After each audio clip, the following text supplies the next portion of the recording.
ये हम कैसे जज करें कि बच्चा नौकरी करने के लिए पैदा हुआ है या वो अपना बिजनेस करने के लिए पैदा हुआ है? हर बच्चा एंटरप्रेन्योर बनने के लिए पैदा हुआ है। माँ बाप अर्ली एजेस में ठुड्डे मार मार के उनको अच्छा नौकर बना देते हैं। श्रीलंका में अगर आप प्राइवेट स्कूल में पढ़ते हैं ना, people look down upon you. Oh, कितना बेचारा मोहताज और कम अकल बच्चा होगा कि इसको गवर्नमेंट स्कूल में दाखिला नहीं मिला। अमेरिका में प्रॉपर्टी की वैल्यू स्कूल की रेटिंग से तय होती है।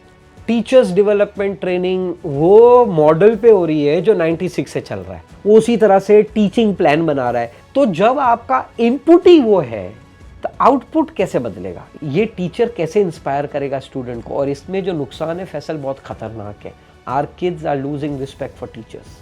ये पेरेंट, इनकी डिमांड है बच्चा फर्स्ट आए। क्या घटिया डिमांड है, आप ये तो देखें। First is a function of how idiots other are. पूरा जमे गफीर बैठा हुआ। मैंने कहा भाई आप में से कितने लोग स्कूल में फर्स्ट आते थे? ओ जी, थोड़े लोगों ने हाथ उठाया। मैंने कहा फिर क्या उखाड़ लिया? यहीं बैठे हो ना हमारे साथ। और ये बात अपने बच्चों के लिए भी दुरुस्त समझो। हमारी आबादी 65% नौजवान है। ये भी तो वही पुरानी एजुकेशन लेकर आई है, जिनको नहीं पता कि एआई कैसे चल रही है या टेक की दुनिया में क्या हो रहा है। इनसे हम कैसे उम्मीद कर सकते हैं कि ये हमारी तकदीर बदल जाए? मेरे ख्याल से तकदीर तो ये, मुझे नहीं लगता कि ये कोई तकदीर बदलेंगे। हमने भी नहीं बदली। 65% आबादी है ना, ये हमारी बायोलॉजिकल कैपेबिलिटी तो बताती है। हमारी इंटेलेक्चुअल कैपेबिलिटी नहीं बताती। अगर हम इतने टैलेंटेड हैं, अगला उमर शरीफ हमें नज़र नहीं आता, मोइन अख्तर नज़र नहीं आता, शुएब अख्तर कहाँ है अगला, वसीम अकरम कहाँ है अगला, इमरान खान कहाँ है अगला? क्यों नज़र नहीं आते? इसलिए नज़र नहीं आते क्योंकि ये हमने बनाए नहीं थे। They didn't come out of process, they came out of their own talent.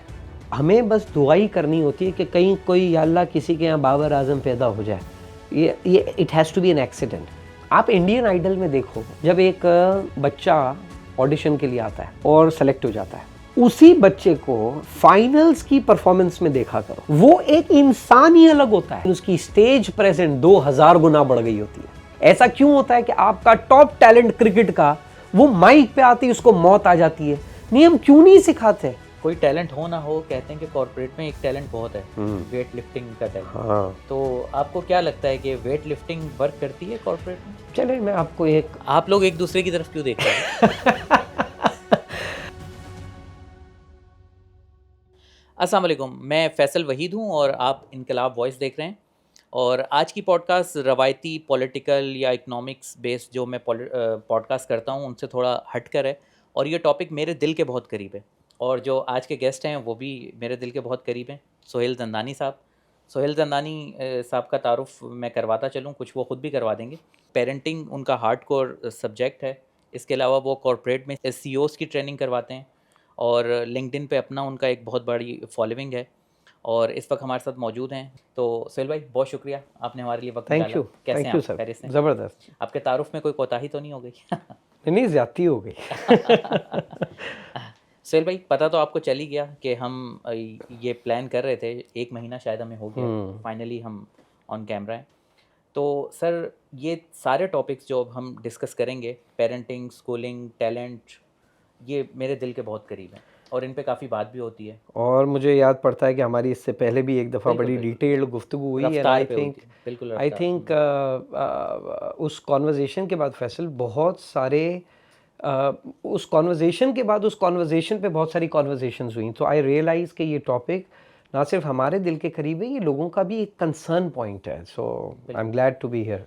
Sohail भाई, पेरेंटिंग से शुरू करते हैं। मुझे ये बताएं कि क्या हमारा पेरेंटिंग पैटर्न जो है वो सही है? हम अपने बच्चों की परवरिश सही कर रहे हैं?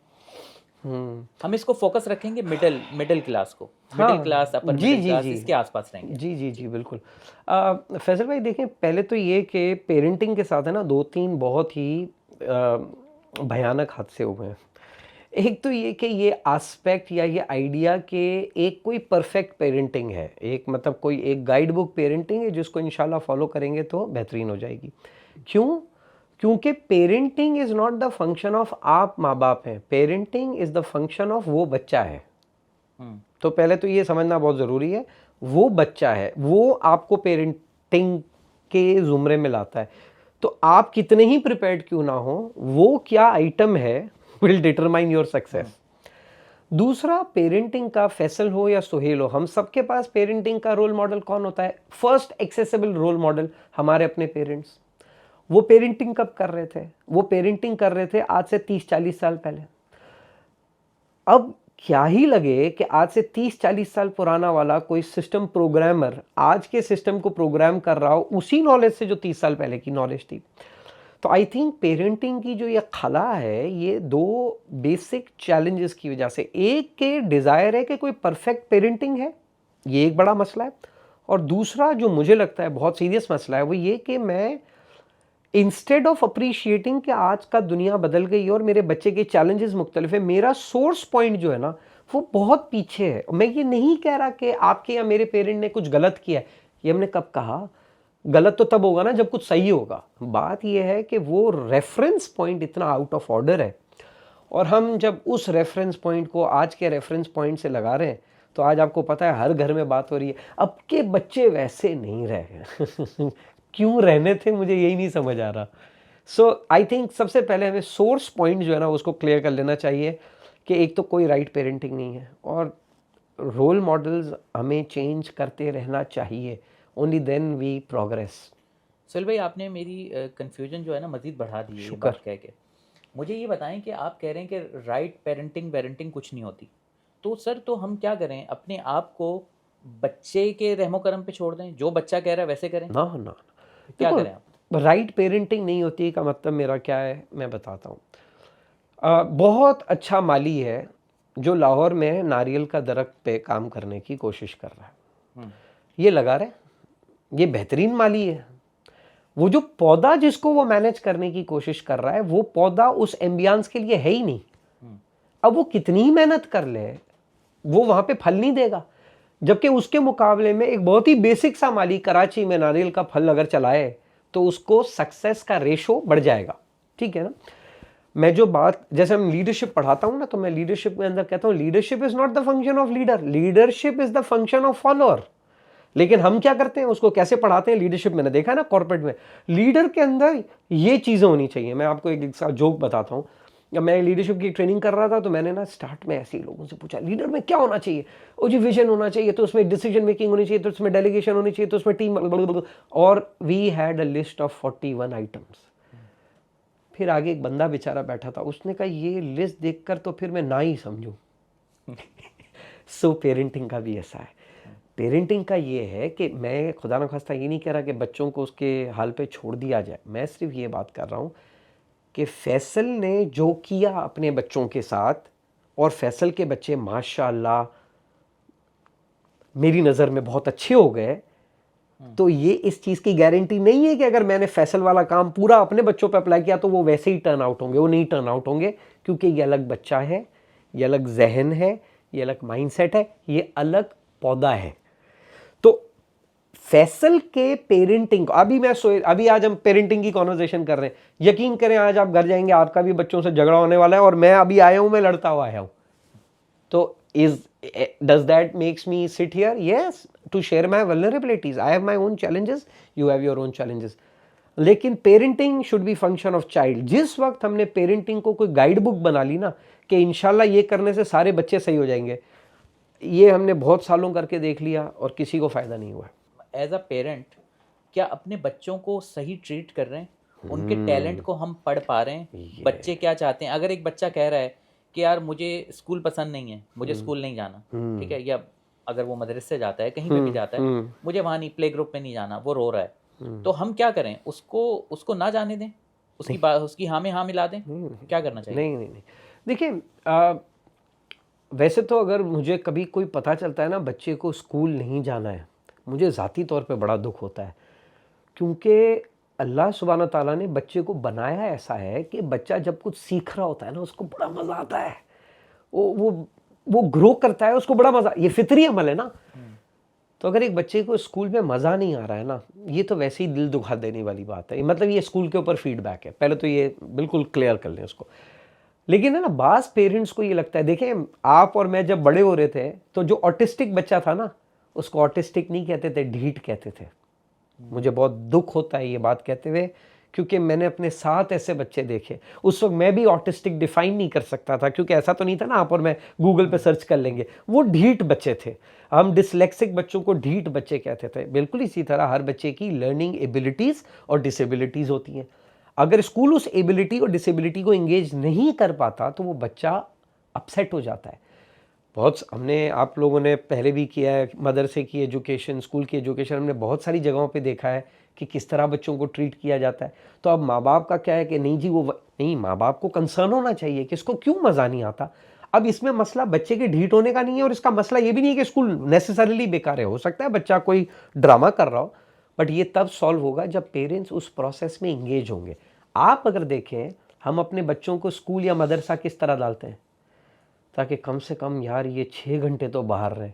If that is your objective, then God bless you, then God bless you. क्योंकि अब कहाँ पहुंचेंगे आप? देखिए, आप उसको अगर ट्रीट ही ऐसे कर रहे हैं कि समर वेकेशन आ रही है, मतलब मुझे इतनी खुशी होती है समर्स आ रहे हैं, बच्चों के साथ टाइम स्पेंड करेंगे। आई नो पेरेंट्स, वो बेचारे समर वेकेशन से पहले जो उनके डिप्रेशन साइकिल शुरू होते हैं कि ये पूरा दिन सर पे घूमने वाला है। क्यों? क्योंकि वो बच्चा बायोलॉजिकली तो हमारी लाइफ में आ गया है, लेकिन साइकोलॉजिकली अब तक नहीं आया है। And that's the problem, that's a visible problem. ये हम कैसे जज करें सोहेल भाई बच्चे से कि बच्चा जो है वो स्कूल में पढ़ने के लिए, उसके बाद नौकरी करने के लिए पैदा हुआ है, या वो अपना बिजनेस करने के लिए, वो एंटरप्रेन्योर बनने के लिए पैदा हुआ है? जबकि हर माँ बाप की ये ख्वाहिश होती है कि मेरा बच्चा बड़ा होकर डॉक्टर बने, इंजीनियर बने, पायलट बने।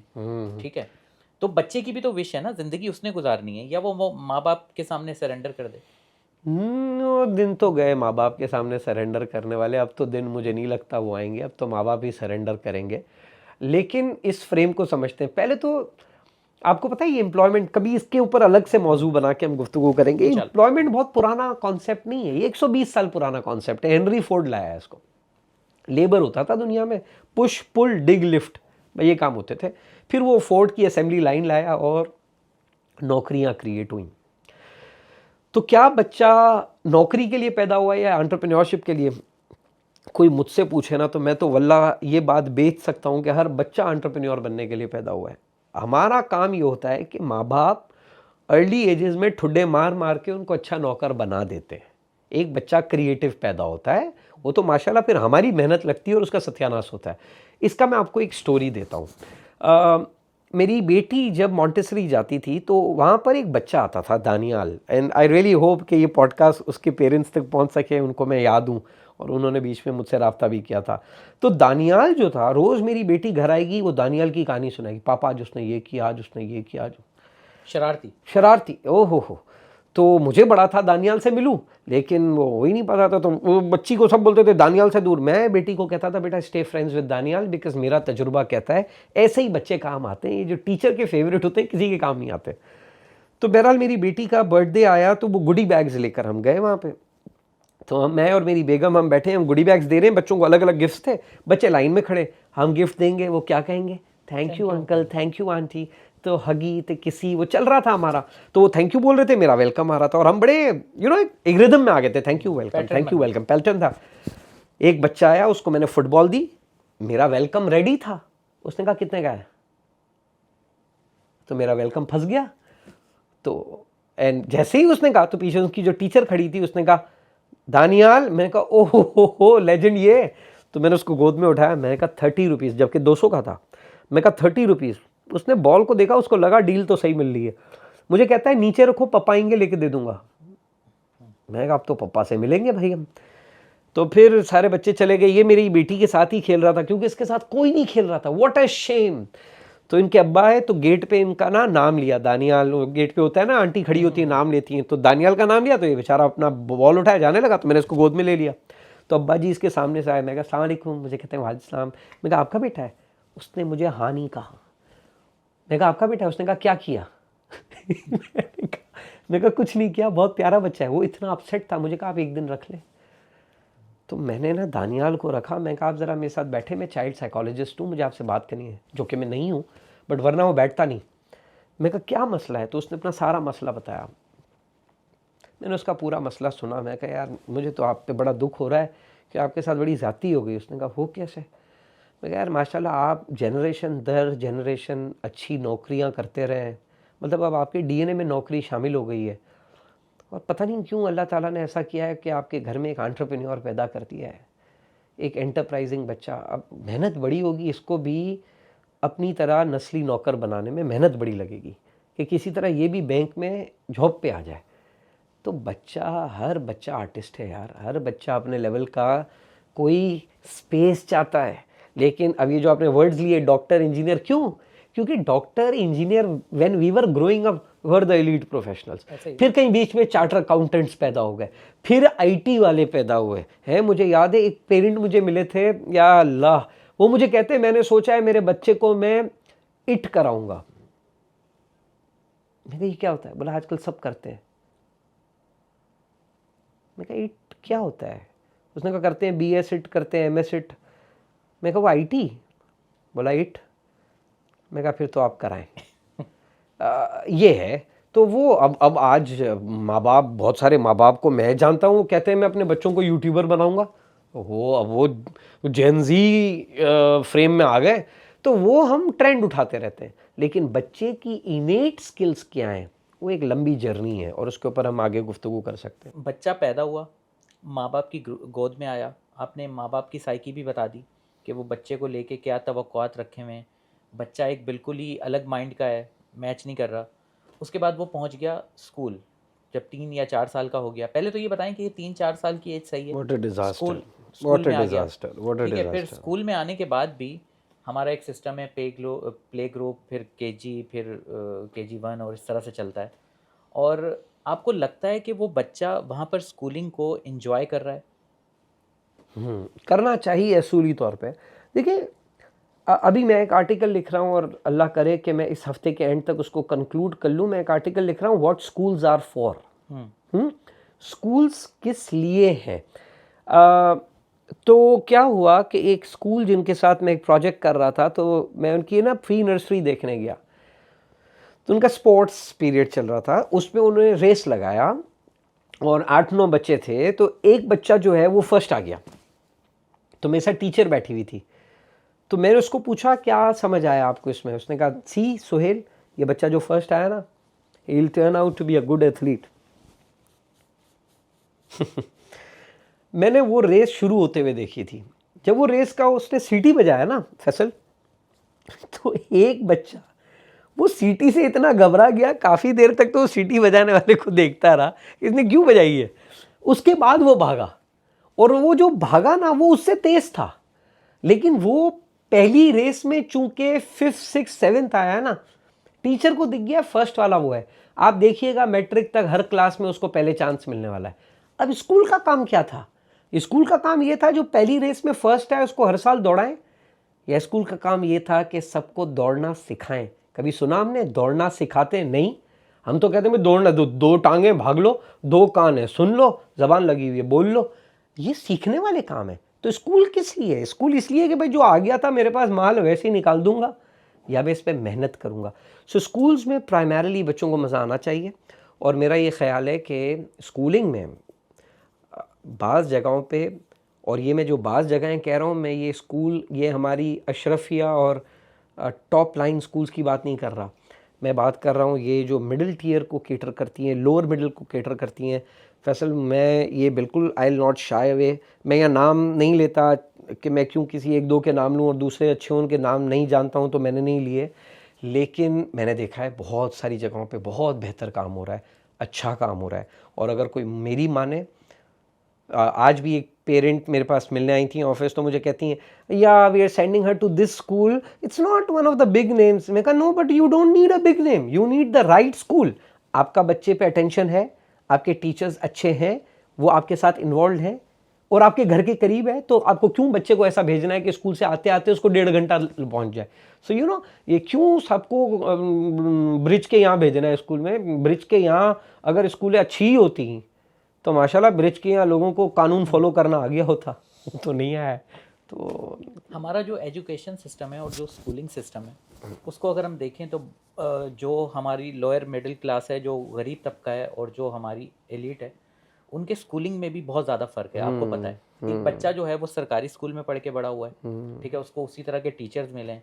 एक बच्चा किसी एलीट क्लास के स्कूल में पढ़ के बड़ा हुआ है जहाँ पे लाखों रुपए फीस जाती है।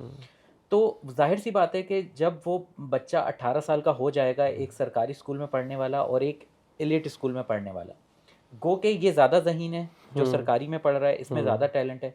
जब एंड प्रोडक्ट निकलेगी, दोनों को साथ खड़ा करेंगे, तो वो जो एलीट क्लास का बच्चा है वो आपको बिल्कुल अलग ही नज़र आएगा। तो इसमें मुझे बताएं, इसमें बच्चे का तो कोई कसूर नहीं हुआ ना, ये तो अगर वो पैदा वहाँ पे हो जाता जी, इसमें हम क्या करें? अच्छा, अब ये बहुत ही इंटरेस्टिंग सवाल है और इसमें ना चंद अजम्पशंस हैं। पहली अजम्पशन ये है कि जो लोअर क्लास स्कूल्स हैं उसके अंदर शायद मैं गवर्नमेंट स्कूल के बारे में तो मैं कुछ कह नहीं सकता, लेकिन जो द लोअर मिडिल, इसमें एक अजम्पशन शायद ये है कहीं कि उन स्कूल्स में वैसा काम ही नहीं हो रहा है जैसा, नहीं, मैं भी एक स्कूल में गया हूँ और वैसे भाई मैंने देखा है वहाँ पे बच्चों को मैट्रिक और इंटर के दरमियान जर्मन एजुकेशन दी जा रही है, जर्मन लैंग्वेज, क्योंकि लोअर मिडिल क्लास के बच्चे हैं। इसलिए दी जा रही है क्योंकि इंटर के बाद जो ग्रेजुएशन का प्रोग्राम शुरू होता है उनका, अंडर ग्रेड, वो जर्मनी में अप्लाई कर सकें उसके लिए और वो फ्री एजुकेशन हासिल कर सकें, और वहाँ से बच्चे जा रहे हैं पढ़ने। और ये जहाँ हो रहा है, स्कूल की एवरेज फ़ी है 2500 रुपये। अरे वाह, इज़न्ट इट अमेजिंग? तो ये काम हो रहा है, अच्छे काम हो रहे हैं। तो एक तो मुझे लगता है कि उसमें भी काम बहुत अच्छा हो रहा है। अब आए एक और अजम्पशन है, और वो ये कि टैलेंट, देखिए टैलेंट को कभी भी आइसोलेशन में मुझे लगता है कि उसको नहीं देखना चाहिए। Talent is a 3 stage product. A, talent is what you are born with. B, what you are nurtured with. C, what you are exposed to. Baseline क्या था, रिफाइनमेंट कैसा हुआ, और फिर प्लेस कहाँ किया गया। ठीक है, यही फैसल है जो इतनी अच्छी कॉन्वर्जेशन कर सकता है। ये एक ऐसे घर में पैदा होता है जिसके अंदर माँ बाप की वाहिद ख्वाहिश होती कि मेरा बेटा किसी तरह से बैंक में लग जाए। तो अभी फैसल साहब बैठ के ट्रेजरी के अंदर पता नहीं किससे अपना मगज मरा रहे होते हैं, यही हो रहा होता, राइट। तो बात तो वहाँ चला जाता। लेकिन अब इन 3 स्टेजेस में, मेरी तीनों में एक एक होप है। पहला, you are not born with talent, you are born with strengths. आपकी हम सब की इनेट स्ट्रेंथ्स होती है जो अल्लाह सुब्हानहू ताला ने सबको मुख्तलिफ दी है, अच्छी दी है। आपको पता है नेल्सन मंडेला को क्या बनना था? बॉक्सर। उसको रब ने स्किल क्या दी थी? Fighting spirit. उसने उस फाइटिंग स्पिरिट को कैसे यूज किया, और उसी फाइटिंग स्पिरिट को मोहम्मद अली ने कैसे यूज किया, और उसी फाइटिंग स्पिरिट को टाइसन ने कैसे यूज किया, अलग। तो पहले तो हो गया इनेट स्ट्रेंथ। फिर आता है पॉलिश। ये जो आपका सवाल है ये पॉलिश फोकस्ड है कि यार वो बच्चा है, अभी let's talk about the HSN of the world and the Karachi grammar of the world. यार वो बच्चा, वो खुद तो जो भी हो, उसके करीब करीब जो बैठा है ना सर, उसी के माइलेज पे जीत जाएगा ये बच्चा, उसी के माइलेज पे जीत जाएगा, उसके पीआर, उसके कॉन्टैक्ट्स, उसके माइलेज पे। तो दूसरा आता है नर्चर का, उसका ग्रूमिंग का। आपने देखा है ना, जो ये बड़ी यूनिवर्सिटीज़ है ये उठाती क्रीम है। ये मैं वही जो मैंने कहा ना, मैं आर्टिकल पे काम कर रहा हूँ, व्हाट आर स्कूल्स फॉर। वो इसलिए कि okay we take cream and give you cream. वाह, what a process you have done. तो अब लेकिन क्योंकि कमर्शियल मॉडल छोटी इस चीज़ को करता है, हम क्यों उसके ऊपर इतनी मेहनत लगाएं। ये जितनी बड़ी स्कूलें हैं, इतनी ज़्यादा वहाँ के बच्चे ट्यूशन पढ़ते हैं। What are schools for. तो दूसरा प्रोसेस होता है ग्रूमिंग का। मुझे लगता है कि ग्रूमिंग के प्रोसेस ब्रोकन है, मैसिवली ब्रोकन है, इसमें कोई शक नहीं है। मैं अभी रिसेंटली श्रीलंका गया। श्रीलंका में आई वॉज सरप्राइज्ड। अगर आप प्राइवेट स्कूल में पढ़ते हैं ना, people look down upon you. Oh, कितना बेचारा मोहताज और कम अकल बच्चा होगा कि इसको गवर्नमेंट स्कूल में दाखिला नहीं मिला। They look down upon you. America में प्रॉपर्टी की वैल्यू स्कूल की रेटिंग से तय होती है। तो मिसाल में आपको एक एग्जांपल देता हूं। हमारे यहाँ स्कूलें अच्छी कौन सी है? जो ब्रिज के इस तरफ है, हो गया। वहां स्कूल की रेटिंग जहां पहुंची, उस इलाके के प्रॉपर्टी के टैक्सेस वहां पहुंच गए, उसके दाम वहां पहुंच गए। तो ह्यूस्टन में आप जाएं तो ह्यूस्टन के अंदर एक इलाका है केटी। अब केटी का स्कूल नंबर 1 है ह्यूस्टन में, अगर तो केटी की प्रॉपर्टी वैल्यू पर स्क्वायर फीट नंबर 1 होगी। It's the school. और वो कौन सी स्कूल है? गवर्नमेंट स्कूल है। तो आई थिंक हमारी वो प्रेफरेंशियल सिस्टम के अंदर जो आया वो ये नर्चर का स्पेस हमने बिल्कुल ख़राब कर दिया। फिर आता है तीसरा, वो टैलेंट पॉलिश होके प्लेस कहाँ हुआ, इसमें तो बिल्कुल ही जनाजा निकला हुआ है। दूसरे फिर भी कुछ हो रहा है ना, इसमें तो बिल्कुल जनाजा निकला हुआ है। बिकॉज मुझे घर चलाने की इतनी फ़िक्र होती है कि फैसल, मैं अगर किसी से बोलता हूँ ना फाइंड योर पैशन, वो कहता है भाई साहब फाइंड योर पैशन नहीं, लुक एट योर चिल्ड्रन, भूखे मर रहे हैं, don't find your passion, look at your children. अभी हमारे साथ यहाँ पे ये जो आपकी टेक्निकल टीम काम कर रही है, मैं लिख के दे सकता हूँ इनके पास भी इस काम के अलावा कितना टैलेंट होगा, लेकिन इनको पता है ना दूसरी चीज़ें भी हैं। वो जो दूसरी चीज़ों का प्रेशर है, क्यों इस मुल्क में आर्टिस्ट पैदा नहीं हो रहे हैं? क्यों मेहदी हसन साहब, जिसको लता मंगेशकर भगवान कहती है, वो भगवान अपने इलाज का पैसे मांगते मांगते मर गया है, तो कहाँ आर्टिस्ट आएगा? नहीं आएगा। तो वो जो तीसरा स्टेज है, वो मेरी नज़र में तीसरा स्टेज तो बिल्कुल ही फारिग है हमारे यहाँ।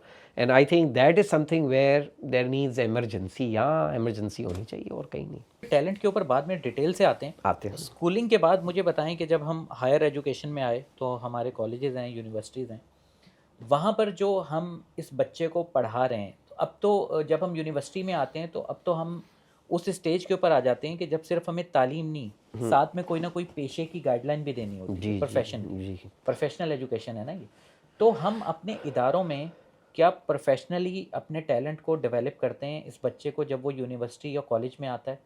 मैं आपको कराची यूनिवर्सिटी की मिसाल देता हूँ। मेरे एक दो जानने वाले हैं, वो वहाँ से बीए कर रहे हैं प्राइवेट, या प्राइवेट एमए कर रहे हैं। जब वहाँ से पास आउट हो जाएंगे तो मास्टर्स की डिग्री उनके पास होगी, मगर स्किल क्या होगी उनके पास? कुछ भी नहीं। तो मगर ठप्पा तो लग गया ना मास्टर्स का जी। तो ऐसे मास्टर्स को या ऐसे ग्रेजुएट को हम क्या करें? अब आप कहेंगे यार थोड़ी देर में फ़िलासफ़ी ले आता है, इसका बैकग्राउंड है। ये सर्टन डिग्रीज़ और ये कहाँ से आई? ये वही हेनरी फोर्ड मॉडल था। उसने कहा कि भाई देखो, मेरा ये काम करने के लिए ना, ये काम करने के लिए ये तालीम चाहिए, ये काम करने के लिए ये तालीम चाहिए। अच्छा, ये कौन सा काम था? ये जहन में रखना है। ये वो काम है जो प्रेडिक्टेबल है, जो स्ट्रक्चर्ड है, और जो जितना ज़्यादा करोगे इतना बेहतर हो जाओगे। ठीक है, डिग्रियां आज तक हमारे सर पे हैं, लेकिन अब आपने देखा होगा ग्लोबल डायलॉग चेंज हो रहा है।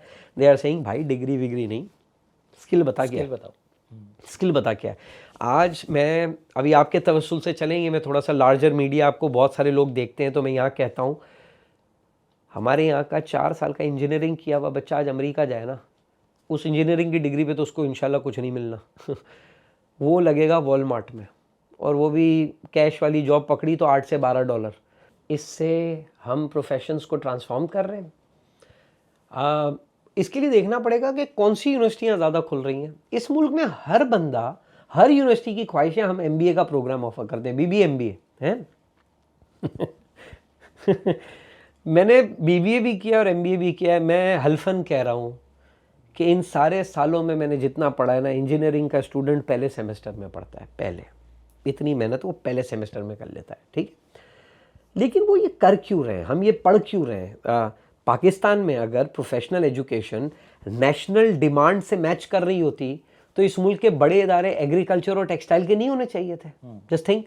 लेकिन हमारे टॉप इदारे कौन से? हमारे टॉप इदारे तकरीबन सारे बिजनेस के। यानी एक चीज़ तो समझ आती है कि commercial viability has more value than how the talent would be utilised locally for my national economy. अब यूनिवर्सिटीज़ आ जाते हैं। अच्छा, यूनिवर्सिटीज़ ने क्या एक बहुत ही ज़बरदस्त फॉर्मूला बनाया हुआ है कि आपको फैकल्टी चाहिए 800 से 2000 रुपये पर घंटे वाली। उसके बाद एक बहुत ही brand new concept Pakistani universities का, वो है विजिटिंग फैकल्टी। जब लोगों को लगता है विजिटिंग फैकल्टी तो ओ हो बड़ा ही रिलीजियस काम है, ये तो वो काम है जो यूनिवर्सिटी के बच्चों को एक्सपोजर देता है रियल वर्ल्ड का। मैं भी यही समझता था, मैं भी यही करता था, मुझे बड़ा मज़ा आता था। 2017 में हमने पाकिस्तान बुलाया फैसल भाई डेव उलरिच को। डेव उलरिच आप समझें, फिजिक्स के लिए जो आइंस्टाइन है ना, वो HR के लिए डेव उलरिच है। ही इज़ द भगवान ऑफ द फील्ड। तो पाकिस्तान आए, कराची हम सेशन किए, फिर अब हम गए लाहौर सेशन करने। तो लाहौर हम PC की तरफ बढ़ रहे थे, तो मैं गाड़ी में इनके साथ बैठा, गुफ्तगू कर रहे थे। तो मुझसे पूछते हैं, so Suhail what you do apart from trainings? I said sir I am visiting faculty at, and then मैंने यूनिवर्सिटी का नाम लिया। मैंने कहा विच फैकल्टी? मैंने कहा विजिटिंग फैकल्टी। तो मुझे कहता है व्हाट्स दैट? अच्छा, मुझे बड़ा दुख हुआ बेचारे पे कि यार इसको विजिटिंग फैकल्टी नहीं पता, और ये कौन है? ये मिशिगन यूनिवर्सिटी का एमेरिटस प्रोफेसर है। मैं कहा अजीब बेवकूफ आदमी है, इसको नहीं पता विजिटिंग फैकल्टी जैसी लेजेंडरी चीज। तो मैंने कहा Dave, visiting faculty, I mean you know people who are working at some companies and they generously give their time on Saturday and Sunday and good students. तो उसका चेहरा मैं फैसल बताऊं, उसके चेहरे पे जो क्लूलेसनेस थी ना वो एक कमाल थी। मुझे कहता है अच्छा, एक तो गोरे बात भी ऐसे करते हैं, so you are trainer, I assume you can teach. I am not sure about that because I don't know what's your perspective on checking papers and case studies and case method of learning. I don't know if you're trained for that. मेरी बेइज्जती कर रहा है मुंह पे। फिर मुझे कहता है so I assume you can perhaps teach, but how somebody who is working somewhere knows how to teach? अच्छा, अब 1 मिनट के लिए मुझे पॉज हो गया। मैं कह रही बात तो सही कह रहा है। तो मैं चुप हो गया। तो मुझे कहते हैं but why your universities need visiting faculty? मैं कहा sir very simple, because they bring corporate experience. तो मुझे कहता है no son, tell me why your university professors don't have corporate experience. क्या बात? And tadang, and I was like oh god, ये तो मैंने फिर then he gave me an entire script. उसने कहा when I was working at Michigan, GE, Jack Welch hired me to establish the HR systems at GE. ये HR business partner का बानी है ये बंदा। एंड आई रियलाइज यस यार, ये तो मैंने इस तरह सोचा ही नहीं है। हमारी यूनिवर्सिटीज कितना R&D बजट रखती हैं और कितना इन्वेस्टमेंट बजट रखती हैं इन प्रोफेसर्स पे जो बहुत अच्छे हैं, बहुत काबिल हैं, to go and work with real corporate, solve real business problem, real engineering problem. कितने करते हैं? अब थोड़ा बहुत इस पे काम शुरू हुआ है by the way, but at 95% of the majority तो बिल्कुल फारिग है। तो यही विजिटिंग फैकल्टी की दुनिया चलती रहेगी। जो हमारी यूनिवर्सिटीज़ में जो टीचर पढ़ा रहे हैं, 20 साल से पढ़ा रहे हैं, प्रोफेसर हैं, उनका बहुत एक्सपीरियंस है, उन्होंने जो तालीम हासिल की वो जाहिर सी बात है कि आज से 30 साल पहले की होगी। ठीक है, उस वक्त AI का वजूद नहीं था, इंटरनेट भी इतना ज़्यादा नहीं था, डिजिटल मीडिया नहीं था। अब गेम हो चुका है चेंज जी। ठीक है, अब तो पूरा ही बदल गया ना। अब हर चीज़ का जवाब AI पे मौजूद है। अब वो जो हमारी नई पूत को पढ़ा रहे हैं वो कैसे पढ़ा सकते हैं? क्या वो मतलब उनमें इतनी कैपेसिटी है या वो इस उनकी काबिलियत पे सवालिया निशान नहीं है कि जिसने 30 साल पहले पढ़ा है और वो आज के जदीद अलूम कैसे पढ़ा रहा है यूनिवर्सिटीज़ में? ऐसे बहुत सारे प्रोफेसर्स और टीचर्स हैं जो खुद पढ़ते रहे हैं और मुझे बहुत फ़ख्र है इनमें से बहुत सारों के साथ मुझे पढ़ने का मौका मिला। और वो तादाद कितनी होगी? बहुत कम है, एब्सोल्युटली बहुत कम। इसमें तो कोई सेकंड थॉट ही नहीं है, वो बहुत कम है। लेकिन मैं कतई तौर पे अपने जवाब में उन लोगों को डिसरिस्पेक्ट नहीं कर सकता। ये हो गया। कसूर किसका है फिर अगर आप उनको डिसरिस्पेक्ट? अब मैं आते हैं इस पे, हम आते हैं कि मसला कहाँ हुआ। मसला ये हुआ है कि एजुकेशन इन इट सेल्फ री इन्वेंट नहीं हुई है। ये फैकल्टी का मसला नहीं है या टीचर का मसला, एजुकेशन री इन्वेंट नहीं हुई। मैं आपको एक एग्जांपल देता हूँ। मैं यूनिवर्सिटी में था, मुझे प्रोजेक्ट मिला on right a vision statement for a company that will be a company of future. ये बात कर रहा हूँ 2003 की। तो मुझे समझ नहीं आया। मैंने उस वक्त गूगल और ये सब नया नया, याहू, उस वक्त याहू बड़ा एक्टिव होता था। तो जनाब मैं ढूंढ ढांड के उस वक्त समझ आ रहा था कि कोई गूगल कुछ कर रहा है। तो जो गूगल का विजन स्टेटमेंट था ना, वो मैंने पूरा छाप के दे दिया। अलमिया ये नहीं था कि मैंने छाप के दिया, अलमिया ये था कि मेरे टीचर ने कहा इस तरह के फजूल विजन का कोई फ्यूचर ही नहीं है। अब मैं फंस इसलिए गया फैसल कि मैं उसको बोल भी नहीं सकता था, मैं छाप के आया हूँ। आखिरकार मैंने गूगल के विजन को डिस्कार्ड किया और हमारे यहाँ कुरंगी में एक टेक्सटाइल कंपनी है, उसका विजन छाप के दिया, जिसपे मेरे प्रोफेसर को लगा कि इसका कोई फ्यूचर है। इसने गूगल को फारिग कर दिया सर। अब मसला ये था कि मैं फंस गया था, मैं बोल नहीं सकता था कि मैंने Ctrl+C तो Ctrl+V किया है। पर प्रॉब्लम क्या है? प्रॉब्लम ये है एजुकेशन री इन्वेंट नहीं हुई। Education was about memorising, Maslow's hierarchy of need आपको पता होनी चाहिए, आपकी नीड पूरी हुई है या नहीं हुई है, आपको मैस्लो हायरार्की ऑफ नीड पता होनी चाहिए। मैंने भी थोड़े दिन पहले किसी इंटरव्यू में कहा था, शायद मैंने बड़ी मुश्किल से यार माइक्रो करवा के डेल्टन एटॉमिक थ्योरी रटी थी और फिर एग्जाम में भी माइक्रो लेकर गया। अब अगले में आ गया बोहर रदरफोर्ड, तो मैंने कहा वो अभी डेल्टन एटॉमिक थ्योरी थी, ये बोहर आ गई। बोला नहीं, वो बाद में ना डेल्टन गलत साबित हो गई थी। मैं कहा यार तो बेवकूफ़ों, फिर वो याद क्यों करवाई तुम लोगों ने, इतनी सारी हमारी मेहनत हुई है, बोहर आ गई थी, तुम्हें पता चल गया था कि वो कैंसिल हो गई है, तो तुम ये पढ़ा देते।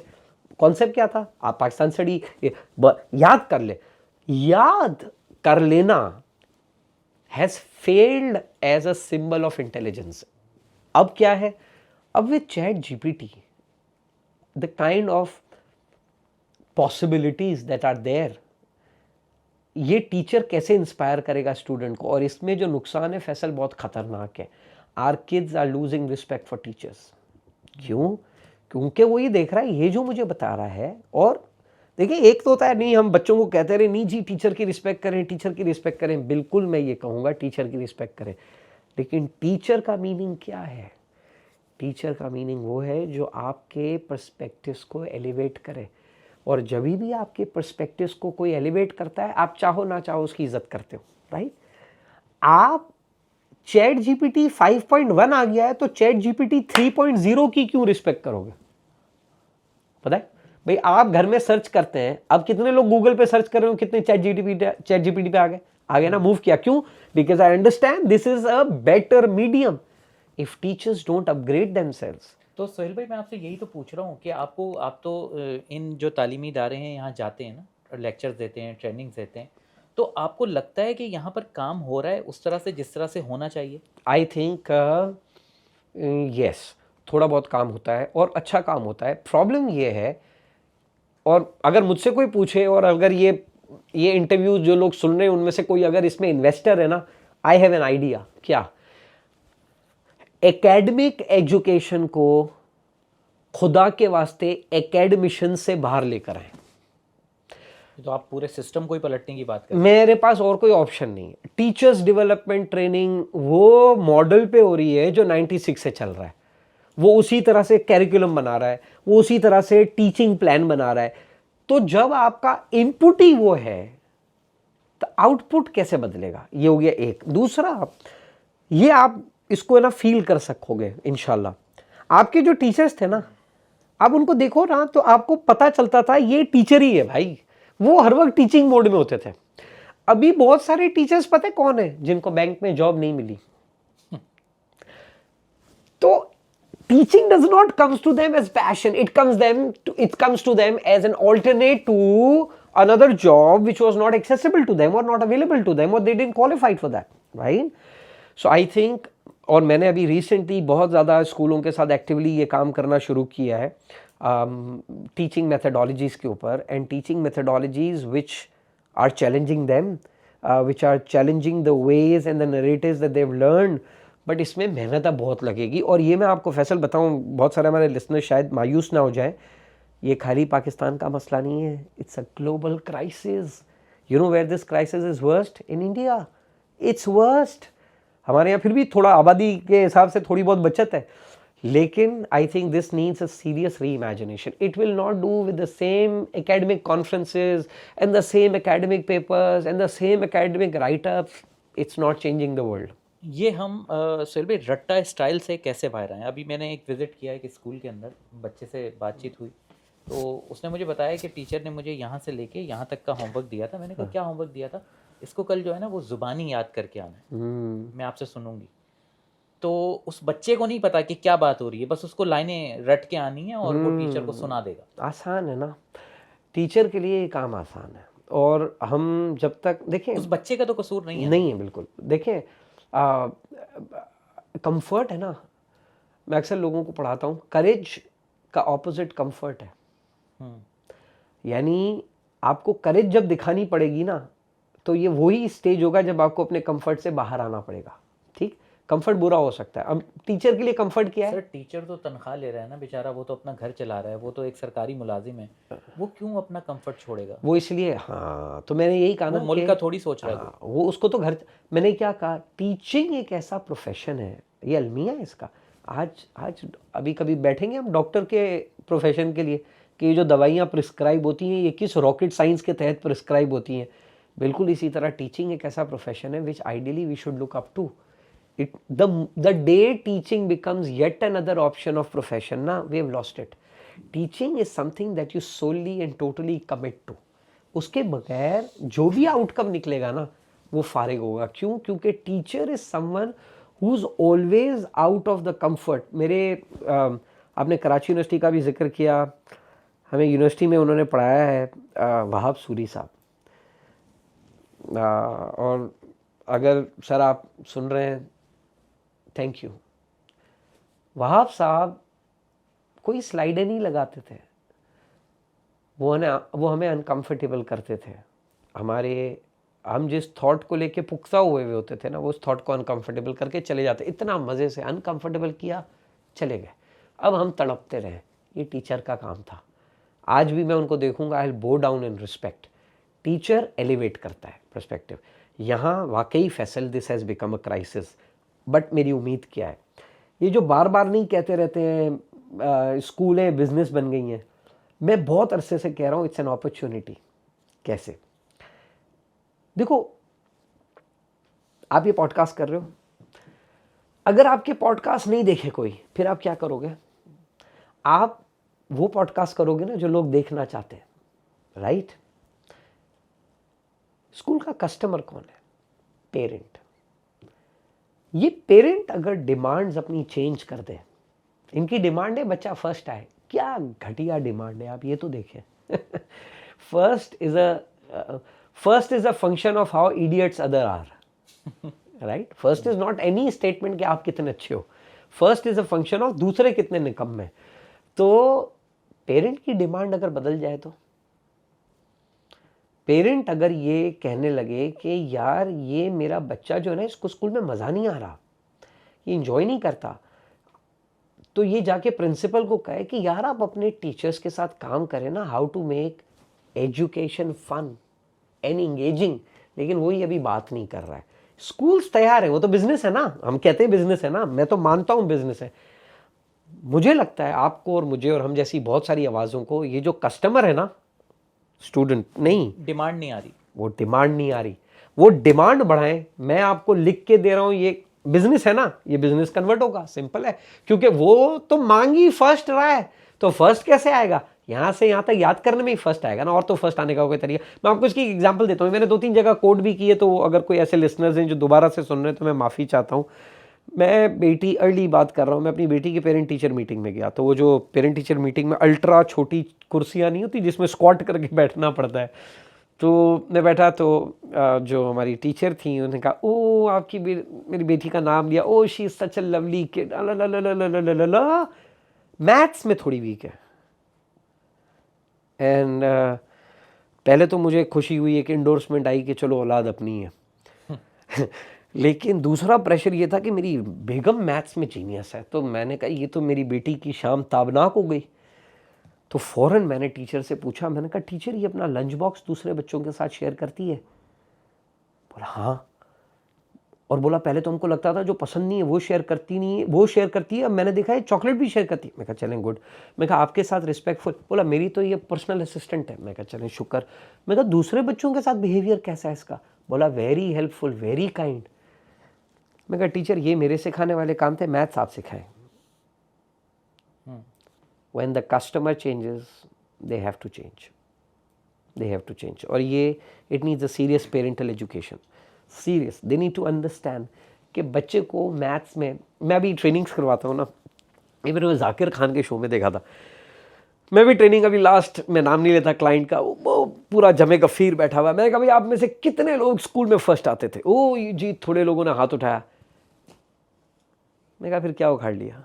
यहीं बैठे हो ना हमारे साथ, यहीं बैठे हो। और ये बात अपने बच्चों के लिए भी दुरुस्त समझो। फर्स्ट आना अगर आपका ऑब्सेशन है तो वो आ जाएंगे। आप ये सोचो कि मेरे बच्चे की क्यूरियोसिटी कहाँ तक पहुँची है, मेरा बच्चा नई चीज़ सीखने के लिए कैसा एक्साइटेड होता है, मेरा बच्चा माफ़ी मांगते हुए कितना कंफर्टेबल है। ये वो वैल्यूज़ हैं जो आई थिंक पेरेंटल एजुकेशन का कोर होना चाहिए, जो नहीं है। तो टैलेंट की बात कर लेते हैं जी। हमारी आबादी 65% नौजवान हैं, यंगस्टर हैं। हम इसे अपनी स्ट्रेंथ कहते हैं कि ये हमारी तकदीर बदल सकते हैं अगर इन्हें सही से इनको रास्ता दिखा दिया जाए। मगर बॉस ये जो हमारी 65% आबादी है ये भी तो वही पुरानी एजुकेशन लेकर आई है। 2.5 करोड़ बच्चे गो के हमारे बाहर हैं, मगर ये 65% की जो एजुकेशनल जो सलाहियत है वो भी तो अच्छी नहीं है। बिल्कुल। तो पहले ये इनसे हम कैसे तवक्को कर सकते हैं कि जो जिनको नहीं पता कि एआई कैसे चल रही है या टेक की दुनिया में क्या हो रहा है, ये तो पुराना सिस्टम से सीख कर आए हैं ना, तो इनसे हम कैसे उम्मीद कर सकते हैं कि ये हमारी तकदीर बदल देंगे? नहीं, मेरे ख्याल से तकदीर तो ये मुझे नहीं लगता कि ये कोई तकदीर बदलेंगे, हमने भी नहीं बदली। That's a very good question. पहले तो ये ज़रा देखते हैं कि जो 65% आबादी है ना, ये हमारी बायोलॉजिकल कैपेबिलिटी तो बताती है हमारी इंटेलेक्चुअल कैपेबिलिटी नहीं बताती। पहले तो ये क्लियर हो जाए ना, ये बायोलॉजिकल कैपेबिलिटी है और आप इस कॉम को चैलेंज ना करें, इंशाल्लाह ये मेहनत करके 65 को 85 पे भी ले जा सकती है। ये बहुत हाई पोटेंशियल लोग हैं हम लोग, क्योंकि क्योंकि आई थिंक हमारे पास शायद करने का सबसे ज़्यादा प्रोडक्टिव काम ही ये बचा है। लेकिन लेकिन मसला जो है ना, आई थिंक अभी जैसे आपके अगेन बात में एक अजम्पशन ये है कि एआई की एजुकेशन नहीं, एआई आज चल रहा है, कल शायद ना होगा, कुछ और होगा, कुछ और होगा। मेरी ये जो यंग वर्कफोर्स है, ये मैं नाम नहीं लेना चाहता, बट यार अब चले नाम क्या नहीं लेना चाहता, जब वो दूसरों के नाम ख़राब करते हैं। मैं तो कोई ख़राब नहीं कर रहा, मैं सिर्फ एक एग्जांपल। यार आप देख लें हमारे ये टिकटॉक और ये रोल मॉडल्स कौन है, पहले रोल मॉडल्स देखें, ठीक है, आप उनकी व्यूअरशिप देखें, और उसके बाद भी अगर कोई इसको अपॉर्चुनिटी कह रहा है ना, तो मुझे लग रहा है हम बहुत ही गलत डायरेक्शन में देख रहे हैं। तो अब क्या करना चाहिए? मेरा प्रपोजल क्या, प्रपोजल ही दे सकते हैं भाई, और क्या कर सकते हैं इसका? मेरा प्रपोजल ये है कि नहीं, पहले मैं आपको रोकता हूँ जी यहाँ जी पे। जी, तो प्लीज प्लीज टैलेंट प्लीज। वैलेंट कुछ नहीं है, 65% हमारी तकदीर इसको नहीं बदल टैलेंट सकती। ना बोले ना, टैलेंट वही 3 चीजें होनी चाहिए। पहले इनहेरेंट स्ट्रेंथ, वो तो है हर या में। हमारी बेस्ट फोर्स तो यही है ना, एजुकेशन से ग्रेजुएट करके आई हुई है, ठीक है, और डिग्रियां हाथ में हैं, बेचारों को हम नौकरियां नहीं दे रहे। नहीं नहीं, नौकरियां क्यों दें भाई? एक मिनट, तो डिग्री है, मैं डिग्री को क्यों जॉब दूंगा? वो वक्त तो गए ना, वो तो खत्म हो गए। मैं तो डिग्री को जॉब देता ही नहीं हूं। मैं तो देता हूं कि क्या आप अभी आप माने कि हमारे इस कॉन्वर्जेशन को जो आपकी टीम कवर कर रही है ये किसी यूनिवर्सिटी से मीडिया की डिग्री लेकर आई है, लेकिन इसको कख नहीं समझ आ रहा कि ये फोकस आउट हो रहा है, इसको काबू कैसे करना है, तो आप उसको क्यों रखेंगे? क्यों रखेंगे? सो द कॉन्वर्जेशन के, और ये दिस नीड्स नेशनल डायलॉग कि भाई मैं जॉब पे रखूंगा ही नहीं उसको जिसकी डिग्री है, मैं तो उसको रखूंगा जो मेरा प्रॉब्लम सॉल्व कर सकता है। राइट? मैं आपको अपनी बात हल्फन बताता हूँ, और मेरे तो जो टीममेट्स हैं मेरी कंपनी में जो काम करते हैं, मैंने आज तक किसी की सीवी नहीं देखी है। मेरे को क्या करना है सीवी का, मतलब क्या उसे, मतलब अगर वो मेरा काम नहीं कर पाएगा तो मैं उसको ये बोलूँगा कि देख तेरी सीवी में लिखा था, तू क्यों नहीं कर पा रहा। I think we have to come out of this nonsense of degrees. ये, और जो हमने पहले बात की ना स्किल्स का, ये बहुत बड़ा अपॉर्चुनिटी है। तो मुझे तो लगता है कि अगर इस मुल्क में कोई नेशनल इमरजेंसी होनी चाहिए ना, वो होनी चाहिए यूथ है ना। यूथ को मैं सिर्फ एक ही वजह से अपॉर्चुनिटी कहता हूँ, और वो पता है क्या? उनके पास सीखने का टाइम ज़्यादा है, बाकी उनको कोई एज नहीं है। मैं अभी भी वो कोई ना कोई स्किल सीख सकते है, you that's the opportunity. Youth सिर्फ इसलिए अपॉर्चुनिटी है कि उसके पास टाइम ज़्यादा है। अब अभी जो हमारे पास घूम रही है, इसको अपॉर्चुनिटी कहना मेरी नज़र में सीधी सीधी बेवकूफ़ी है। ये आबादी है, अपॉर्चुनिटी नहीं, आबादी। और ये हमारी रिप्रोडक्टिव कैपेबिलिटी तो बताती है, इंटेलेक्चुअल कैपेबिलिटी नहीं बताती है हमारी। तो मुझे ज़ाती तौर पे लगता है कि विद दिस काइंड ऑफ आबादी, और मुझे जो चीज़ आपकी बहुत अच्छी लगती है फैसल, आप अपनी कॉन्वर्जेशन में you don't stick to the elite conversations, you come to the grass roots. मुझे लगता है ग्रास रूट्स को ट्रांसफॉर्म करने का एक ही तरीका है, स्किल बेस्ड एजुकेशन। और गवर्नमेंट इस पर मेरे ख्याल से टेफ्टा और नेफ्टेक और ये बहुत सारे इदारे हैं जो इस पे काम करते हैं। वो उसकी एफिकेसी कितनी है, उसकी इम्पैक्ट कितना है, मैं उस पोजीशन में नहीं हूँ कि उस बारे में इम्पैक्ट कोई कॉन्वर्स करूँ, बट हमारे पास ओनर फाउंडेशन और ऐसे और बहुत सारे इदारे हैं। स्किल रेवोल्यूशन चाहिए, मैं तो बहुत क्लियरली बोल रहा हूँ, स्किल रेवोल्यूशन चाहिए इस मुल्क को। और ना सिर्फ स्किल रेवोल्यूशन, एक और बहुत serious issue, soft skills revolution. मैं आपको बताऊं, आईटी में अब ये जिसको देखें आज आईटी चल रहा है, ये आईटी के बच्चे जिस दिन बाहर के कॉलर से फ़ोन पे आते हैं ना, वो उसी वक्त तय कर लेता है इनको काम नहीं देना। मैं ऐसे लोगों को जानता हूं, उनको जॉब नहीं मिल रही थी, बड़ी मुश्किल से हमारे जानने वाले नौकरी रखी, तीसरे हफ्ते पता चला कि वो एक ही टाइम में 4 जगहों पे ऑनलाइन नौकरी कर रहा है और माशाल्लाह चारों खराब कर रहा है। इस निकम्मे को लाइफ टाइम बैन लगा देना चाहिए जॉब देने पे, क्योंकि वो नेशनल आपकी इमेज भी खराब कर रहा है और खुद कुछ कर भी नहीं पा रहा अपने लिए। तो आई थिंक एक स्किल रेवोल्यूशन, इनको स्किल सिखाएं, और दूसरा soft skills revolution. You need capabilities to sit down in interviews to, I think इसमें इंडिया बहुत आगे हमसे, जो बात है वो हमसे बहुत आगे इस मामले में। सुहेल भाई, फिर ये अक्सर हमें कहा जाता है, हमारे पॉलिटिशियंस भी कहते हैं और बड़े जो मुल्क चलाते हैं वो भी कहते हैं कि पाकिस्तान में बहुत टैलेंट है। एक ज़माना था, मैं मानता हूँ कि पाकिस्तान में बहुत टैलेंट था।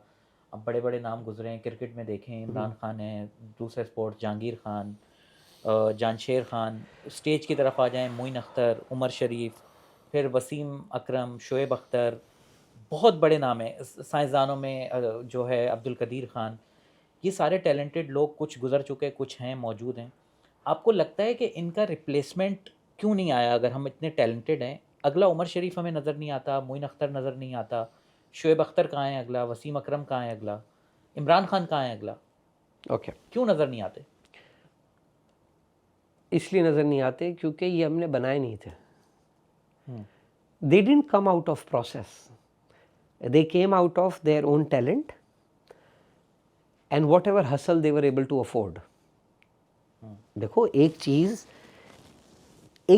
मैं आपको एक एग्जांपल दूं, आप बैटिंग कर रहे हैं, आपको बैटिंग आती नहीं है, बॉल आई, आपने ऐसे ही बैट घुमा दिया, छक्का लग गया, ज़बरदस्त।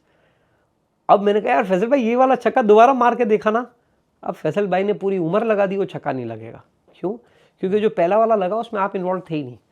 तो वो मैं इमरान खान कहूँ या वसीम अकरम कहूँ, वसीम को इमरान मिल गया, उमर शरीफ को मोइन अख्तर मिल गया, मोइन अख्तर को अनवर मकसूद मिल गया, बहुत सारे लोगों को ज़िया मोहुद्दीन साहब मिल गए, तो वो उन्होंने बड़ा कर दिया, बट सिस्टम तो नहीं था ना। आज मैंने एक कमेंट कहीं किया था तो कोई ये सुनने वाले बड़े नाराज़ हो गए, अरशद नदीम ने वो क्या जेवलिन बहुत दूर फेंक दिया है भाई, बहुत दूर फेंक दिया।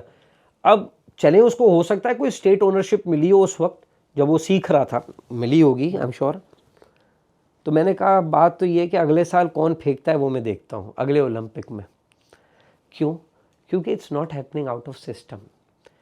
हमें बस दुआ ही करनी होती है कि कहीं कोई या अल्लाह किसी के यहाँ बाबर आजम पैदा हो जाए। ये it has to be an accident, it's not out of a strategy, because it's not out. मैं आपको इसकी एक एग्जांपल देता हूँ, स्ट्रैटेजी, टैलेंट डेवलपमेंट स्ट्रैटेजी। आप इंडियन आइडल में देखो, जब एक बच्चा ऑडिशन के लिए आता है और सेलेक्ट हो जाता है, उसी बच्चे को फाइनल्स की परफॉर्मेंस में देखा करो, वो एक इंसान ही अलग होता है।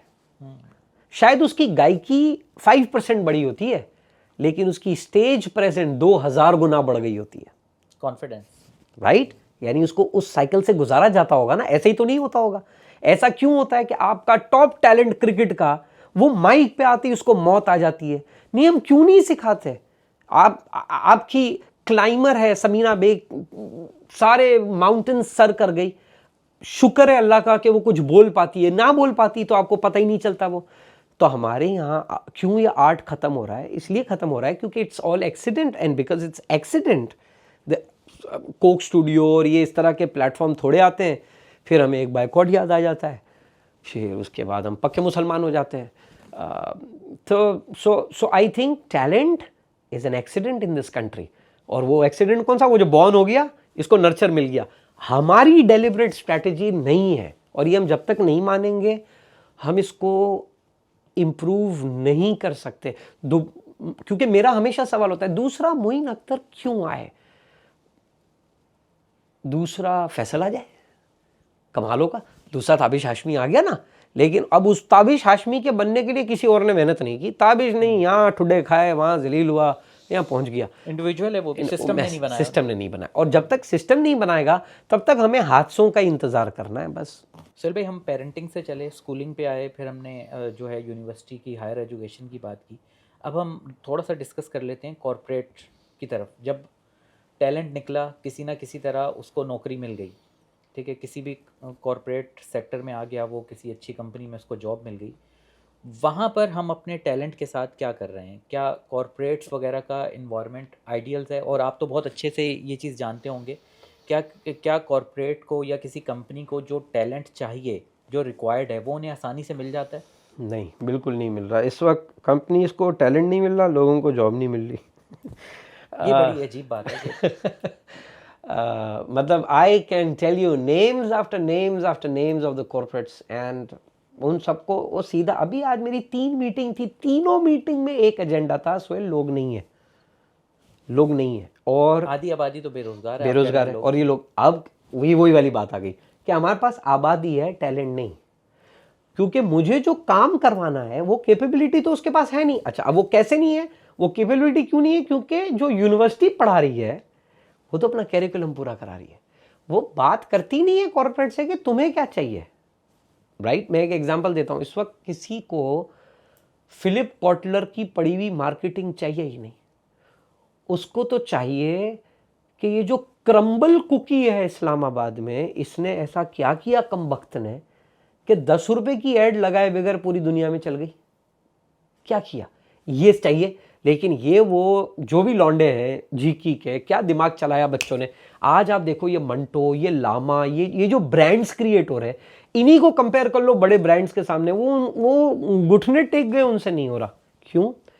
क्योंकि जो टैलेंटेड था, इंडिविजुअल सिस्टम नहीं, जो टैलेंटेड था उसने अपना रास्ता बनाया, उसने स्पेस क्रिएट किया और वो आ गया। कॉर्पोरेट का प्रॉब्लम क्या है कि कॉर्पोरेट चूंकि हज़रत हेनरी फोर्ड रहमतुल्लाह अलैह ने बनाया था, उसको चाहिए ओबीडियंस। जो अपने खर्चे पे टैलेंट ऊपर आ गया है ना, वो ये कहेगा भाई साहब मैं ओबीडियंट नहीं हो सकता, मैं अप्रूवल का वेट नहीं करूंगा, मैं करूंगा। मैं आपको एक एग्जांपल देता हूं, इस मुल्क की एक बेहतरीन एडवर्टाइजिंग एजेंसी को जो बंदा चला रहा है ना, वो अपने एक क्लाइंट से जो माहाना रिटेनर का पैसा ले रहा है, वो उसी क्लाइंट के यहाँ उस रिटेनर अमाउंट के 1/5 अमाउंट पे काम करता था, 1/5। लेकिन उसने, वो वहाँ पे रह के कहता था, उन्होंने कहा नहीं भाई ये नहीं समझ आ रहा भाई, नहीं ये हम एजेंसी को देंगे। ये थोड़े दिन तो क्या, टैलेंट तो था ना, इसने बाहर निकला, टैलेंट था, एजेंसी बन गई, आज वही एजेंसी को वो आउटसोर्स करते हैं। So there is a problem. The problem is कि कॉर्पोरेट जो है ना, उसका प्राइमरी रूट ओबीडियंस था, एज अ रिजल्ट जो टैलेंट था वो वहाँ से रिपेल कर गया, बाहर चला गया। ये जो आजकल स्टार्टअप, कभी इस पर भी बैठ के गपशप कर सकते हैं, ये जो स्टार्टअप कल्चर है ना, ये startup culture out of accident ही है, इसमें भी मोटिव नहीं इन्वॉल्व है, क्योंकि वो कॉर्पोरेट से इतने बेजार थे, उन्होंने कहा अपना कर लेते हैं, शायद उनके पास पाथ भी इतना अच्छा नहीं था। तो I think corporates are now struggling with that, they are struggling with talent. And अच्छा, अब उन टैलेंट को डेवलप करने का मैं कहता हूँ, आई थिंक वो वहाँ पे थोड़ी बेहतरी आ गई है, वहाँ एफर्ट है। मतलब if people like me are, company तो उसको तो रिजल्ट देना है ना, अपनी प्रोडक्ट को अच्छे से सेल करना है, तो वो तो बिल्कुल फिल्टर लगा के चेक करके हायर करेगी, बिल्कुल। लेकिन वो ये कह रही है कि मेरे को उसको डेवलप करना है ना, तो उस डेवलप करने के लिए बेस मिनिमम तो हो। मैं आपको एक एग्जांपल देता हूँ, क्लाइंट का नाम नहीं लूँगा यहाँ पे, ये कोरियन यहाँ पे आए, अब ये मेरे कहने से बहुत सारे जो कॉर्पोरेट के वो समझ जाएंगे, तो कोरियंस आए, तो अर्ली उनकी मीटिंग्स थी, जब कोरियंस आए तो हम लोग भी, उन्होंने सारे ट्रेनर्स कंसल्टेंट्स जो उस वक्त उनके साथ काम कर रहे थे उनको इनवाइट किया था गेट टुगेदर में, तो मैं भी गया था। तो वहाँ पे उनके जो एचआर के थे ना, वो कहते हैं, उनसे पूछा कि आप क्या ट्रेनिंग कराते हैं, तो बोला हम एक्सेल पे ट्रेनिंग कराते हैं और राइटिंग स्किल्स पे ट्रेनिंग कराते हैं। तो वो जो बेचारा कोरियन था ना, उसने कहा ये किसको कराते हैं? बोला एम्प्लॉयज़ को। बोला क्यों कराते हैं? बोला क्योंकि ये इनकी जॉब में रिक्वायरमेंट है। तो है ना, वो बेचारे ने इतने सादे से मुंह से सवाल पूछा कि अगर ये उसकी रिक्वायरमेंट है तो उसको जब तुमने हायर किया तो उससे पहले उसको आता क्यों नहीं था, और अगर आता नहीं था तो तुमने हायर कैसे किया? वो कंफ्यूज हो गया कि इसको मैं एक्सेल क्यों सिखा रहा हूं, ये कमबख्त यूनिवर्सिटी से क्यों नहीं सीख है। बट फैक्ट है कि यूनिवर्सिटीज़ में इतना एक्सपोजर ही नहीं है कि वो एक्सेल पे सीख रहा है, बेस लाइन ना। तो I think there is a total disconnect on that side, total disconnect. And corporate अब वो स्ट्रगल कर रहा है, और ये जब तक पार्टनरशिप नहीं होगी यूनिवर्सिटी और कॉर्पोरेट की, और कौन सी पार्टनरशिप, विजिटिंग फैकल्टी की पार्टनरशिप नहीं, जब ये फैकल्टी मेंबर इनके साथ काम करेंगे यू विल सी डिफरेंस। जो थोड़े बहुत टैलेंटेड लोग हैं मार्केट में, आपको लगता है कि उनको वो पैसे उनकी काबिलियत के मुताबिक मिल रहे हैं? क्योंकि पाकिस्तान में कहते हैं कि बहुत कम सैलरीज हैं। आई थिंक वो टैलेंट तो चाहेगा कि मैं कहूँ हाँ मिल रहे हैं, नहीं मिल रहे, लेकिन मेरा इस पे जवाब थोड़ा डिफरेंट है। मेरा जवाब ये है कि टैलेंट है ना, जो टैलेंट है वो अपना रास्ता बना लेता है। वो कमा रहा है, और वो बहुत अच्छा कमा रहा है, जो टैलेंट है। और ये मैं ना आपके तवस्सुल से लोगों को भी ये बताना चाहता हूँ कि देखो ना, फैसल है ना, ये फैसल भी तो कहीं पहले था ना, बट फैसल को लगा नहीं this is not justified to what I am doing, so what Faisal did, one move, here is Faisal. लेकिन क्या फैसल के साथ जो वहाँ बैठे थे, जो उस वक्त तनख्वाह को गालियाँ दे रहे थे, अब भी वहीं बैठे?